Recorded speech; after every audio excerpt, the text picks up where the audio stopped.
दुनिया जब साथ छोड़ देती है तब सिर्फ एक नाम लिया जाता है, खाटू श्याम। लेकिन क्या आप जानते हैं खाटू श्याम को हारे का सहारा हम क्यों कहते हैं?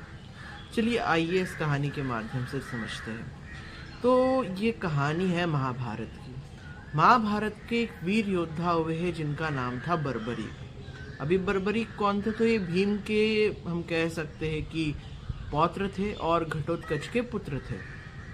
अब इनके पास अतुलित बल था और 3 ऐसे दिव्य बाण थे जिससे वो समूची शत्रु सेना का अंत कर सकते थे। तो बर्बरीक ने प्रण लिया और अपने गुरु को वचन दिया कि जब भी युद्ध में जो भी दल कमजोर होगा मैं उसकी तरफ से युद्ध करने लग जाऊंगा, मैं उसका सहारा बनूंगा।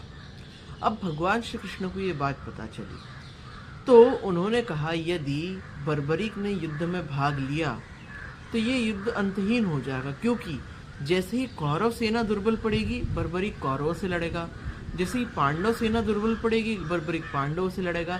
इस तरह ये इस युद्ध का कोई अंत नहीं होगा।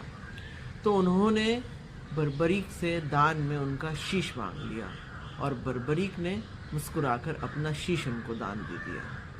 भगवान श्री कृष्ण बर्बरीक के इस करुणामय कर्तव्य को देखकर बहुत प्रसन्न हुए और उन्हें वरदान दिया कि कलयुग में तुम मेरे नाम श्याम से जाने जाओगे, और क्योंकि तुमने अपना शीश काट के दिया इसलिए आज से तुम खाटू श्याम के नाम से प्रसिद्ध होगे।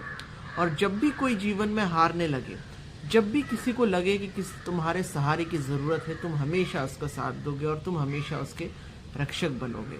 इसीलिए आज भी जब भी कहीं कोई हार जाए, जब भी लगे कि हम हार रहे, तो हमेशा खाटू श्याम जाते, क्योंकि हारे का सहारा बाबा खाटू श्याम।